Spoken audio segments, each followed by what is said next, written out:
فرقوں کی دکانیں بند, the damage has been done. آپ کو پتہ ہی نہیں ہے, آپ تو گلی گلی سے آواز آ رہی ہے کہ نہ میں وہابی نہ میں بھابی, میں ہوں مسلم علمی کتابی.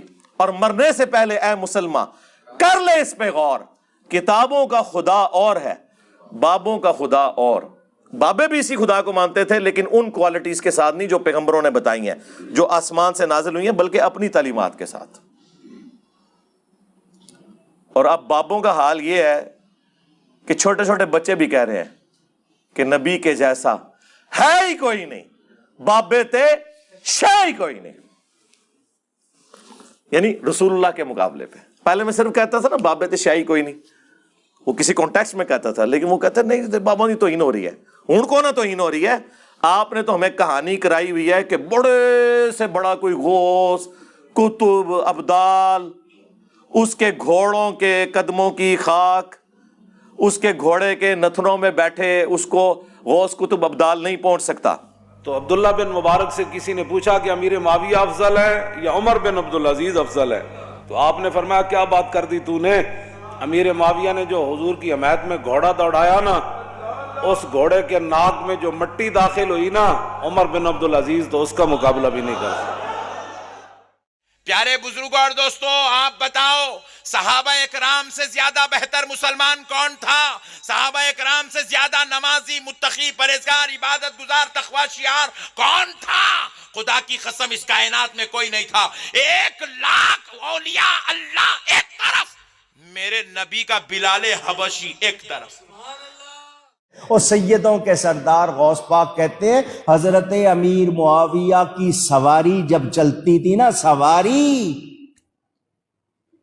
گھوڑا ہو اونٹ ہو, تو اس کی ناک میں جو غبار آ جاتا تھا وہ ولیوں سے بہتر ہے. یعنی یہ تو کہہ رہے ہیں کہ ہمارے جو بزرگان دین ہیں لگائی ہیں سواریاں, مکے اور مدینے کے نام کے اوپر سوار کی ہیں, لیکن پھینکی ہیں اجمیر میں, بغداد میں, دیوبند میں, بریلی میں.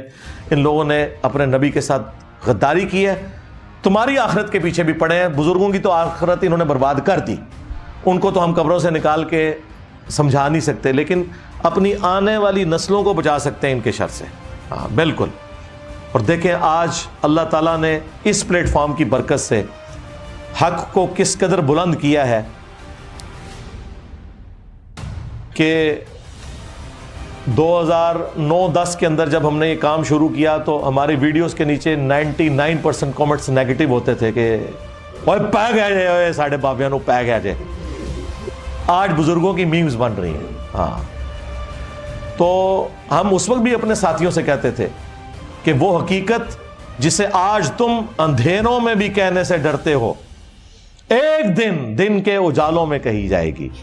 ہاں انشاءاللہ. اور وہ ایمان جو تم نے گھر کی خلوتوں میں حاصل کیا, ایک دن سرعام ندا دی جائے گی. آج دیکھ لیں ہر جگہ انجینئر ہو رہی ہے, اور دنیا کا کوئی مولوی نہیں, کوئی موٹیویشنل سپیکر نہیں, کوئی دینی پلیٹ فارم نہیں جو میرے بغیر بات کرے. بیٹھے ہوئے آپس میں باتیں کر رہے ہوتے ہیں, میری ساتھ تصویر لگا کے ویسے ہی ذکر شروع کر دیتے ہیں ویوز لینے کے لیے.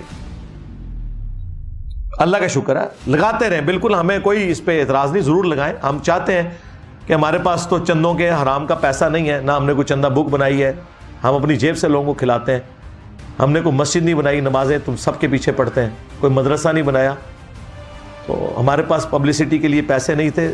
تمہارے بزرگوں نے یہ ساری پبلسٹی کی ہے, اللہ کا شکر ہے.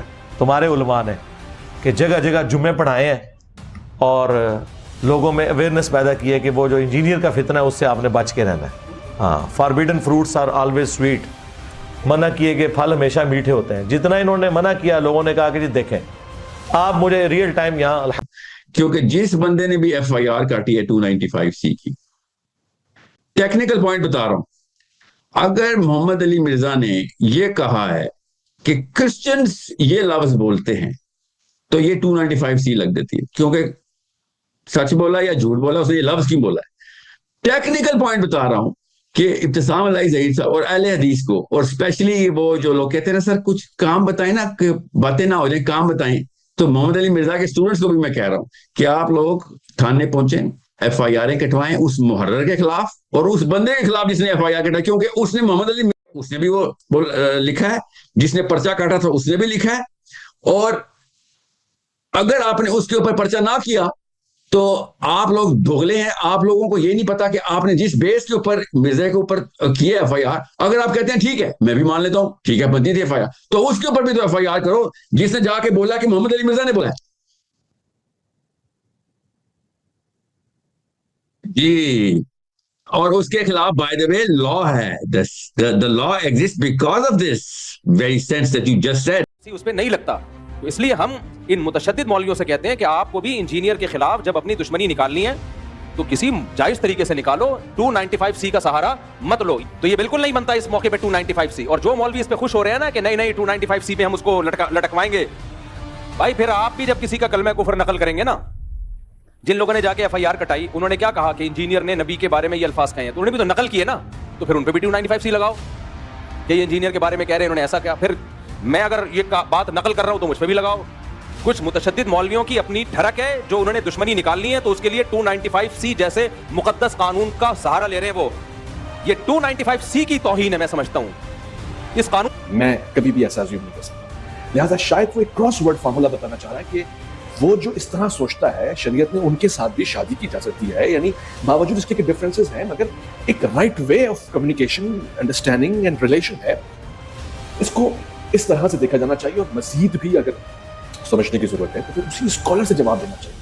اگر مفتی حنیف قریشی صاحب کے اوپر ہزاروں پرچے گستاخی کے نام سے ہو سکتے ہیں اور وہ گرفتار نہیں ہوتے, سلاخوں کے پیچھے نہیں جاتے, اگر مفتی طارق مسعود صاحب کے پیچھے پرچے ہو سکتے ہیں اور وہ گرفتار نہیں ہوتے, سلاخوں کے پیچھے نہیں جاتے, اور اس طرح ہی ABC XYZ سارے پیارے لوگ, تو پھر محمد علی مرزا کو سلاخوں کے پیچھے ڈالنا کس طرح کا انصاف ہو سکتا ہے؟ اور اگر محمد علی مرزا کو سلاخوں کے پیچھے ڈالنا انصاف ہے تو پھر یہ قانون سب کے لیے برابر ہونا چاہیے. یعنی جو امپورٹنٹ ترین سوال ہے, کیا یہ سارا کچھ بھی مرزا محمد علی صاحب کے حوالے سے جو اگریشن ہے, کیا یہ نہیں بتا رہی ہے کہ آپ کے پاس علمی دلائل, آپ کے پاس فیکٹس کم پڑ گئے ہیں اور آپ ایک انسان کو اپنی میجورٹی, اپنی پاور, اپنی اسٹرینتھ کے پیچھے دبانے کی کوشش کر رہے ہیں؟ یہ تو آپ اس کو فیور دے رہے ہیں, اور میں سمجھتا ہوں کہ آپ اس کی امیج کو انلارج کر رہے ہیں. انجینئر مرزا کا آپ کام دیکھیں, ایک آدمی اس نے اپنی پوری زندگی اسلام کو, مسلمانوں کو دے دی. ان کے آپ سارے لیکچر سنیں, وہ ایک عاشق رسول ہیں, وہ رسول پاک صلی اللہ علیہ وسلم کی کتنی عزت کرتے ہیں, ان کا کتنی محبت ہے, صرف اپنی دکان چلانے کے لیے, صرف اس لیے کیونکہ وہ آپ کو ایکسپوز کر رہے ہیں, آپ کی دکانیں جو ہیں وہ بند ہو رہی ہیں ان کی وجہ سے. ایسے آدمی کو آپ اٹھا کے جیل ڈال دیتے ہیں کہ یہ توہین کرتا ہے. یعنی حلفیہ یہ بات کہہ سکتا ہوں کہ انجینئر مرزا صاحب حفظہ اللہ برادر عزیز وہ گستاخ رسول نہیں ہے, وہ رسول اللہ صلی اللہ علیہ وآلہ وسلم کی شان میں گستاخی کا سوچ بھی نہیں سکتا. وہ محب اہل البیت ہے, وہ شخص ہے کہ جو رسول اللہ صلی اللہ علیہ وآلہ وسلم کے لیے جان دے دے گا. لیکن اکیڈمک نوعیت کا کام کرتے ہوئے اگر میں یہ بتا رہا ہوں کہ فلاں شخص کی رائے فلاں کے بارے میں یہ ہے تو کیا میری بھی وہ رائے ہو جائے گی؟ چلیں بالفرض اس کو مان بھی لیا, میں نے وہ الفاظ جو ہے اپنی زبان سے ادا کیے ہیں, تو اسی اصول کے اوپر, اسی پرنسپل کے اوپر ایف آئی آر جس شخص نے کروائی ہے, جس شخص نے رپورٹ کروائی ہے, اس رپورٹ میں وہ ساری کی ساری بات اس رپورٹ کے اندر بھی کوٹ کی گئی ہے کہ انجینئر محمد علی مرزا نے فلاں کے بارے میں یہ الفاظ کہے ہیں. تو اگر تو کوٹ کرنا جرم ہے, اگر کسی کو یہ مینشن کرنا جرم ہے, یہ الفاظ کا منہ سے ادا ہونا جرم ہے, تو پھر وہ رپورٹ دائر کرنے والا بھی مجرم ہے. پھر وہ ایف آئی آر درج کرنے والا شخص جس نے تحریری تفصیل کے ساتھ وہ تمام الفاظ سرحد کے ساتھ لکھ دیے, تو اس اصول کے اوپر وہ شخص مجرم ہے, اس کو بھی کٹہرے میں لایا جائے. یقیناً آپ اس دلیل کو نہیں مانیں گے اور کسی کو ماننا بھی نہیں چاہیے, ایک بھونڈی, ایک بیس لیس اور ایک بچگانہ بات ہے. لیکن انجینئر محمد علی مرزا کی اسی بات کو بہانہ بنا کے ان کو پس زندان دھکیلا جا رہا ہے. ایک ایسا شخص جس کی پوری زندگی کا موٹو یہ ہے کہ میرے نبی سے ہے ہی کوئی نہیں, اس پہ یہ الزام لگایا جا رہا ہے کہ خدا نہ خواستہ اس نے نبی کریم کی شان میں توہین کر دی ہے. کے بارے میں سوشل میڈیا پر کئی لوگ پورے یقین سے کہتے ہیں کہ ان پر الزام درست ہے, مگر جید علماء اس پر خاموش ہیں. اس کا مطلب ہے کہ الزام ابھی الزام ہی ہے اور اس میں شخصی اختلافات کی بدگمانی بھی ہو سکتی ہے. مجھے فقہی مباحث کا مکمل علم نہیں, ہاں ان کی مبادیات سے کچھ آشنائی ہے, اس لیے میں تصور بھی نہیں کر سکتا کہ کوئی مسلمان گستاخی کی جرت بھی کر سکتا ہے. دوسرے یہ کہ محمد علی مرزا سے سیاسی اختلاف اپنی جگہ, لیکن میں ان سے 2 بار ملاقات کا گواہ ہوں کہ وہ ایک راسخ العقیدہ مسلمان ہے. ہاں جناب صلی اللہ علیہ وآلہ وسلم کا ذکر آئے تو مؤدب ہو جاتے ہیں, نماز کا وقت آئے تو فوراً نماز پڑھنے کی کوشش کرتے ہیں. اس کے علاوہ وہ میرے حلقہ احباب میں جانے پہچانے آدمی ہیں. ان کی غیر حاضری میں بھی آج تک ان کے بارے میں خیر کے کلمات ہی سنے ہیں, بنائی ہیں, نہ ان کے حاشیہ خیال میں اس طرح کی کوئی بات آتی ہے. ان کی زندگی اتنی سادہ ہے کہ بعض اوقات حیرت ہوتی ہے کہ اتنی کم عمری میں دولت سے اتنی بے نیازی کیسے ممکن ہے. یہ وہی شخص کر سکتا ہے جس کے دل و دماغ میں اس دنیا کو آخرت کی کھیتی کے سوا کوئی حیثیت حاصل نہیں ہوتی. اس فقیر نے کئی علماء کرام کو گاڑیوں, آسائشوں اور عہدوں کے لیے بے تاب دیکھا ہے.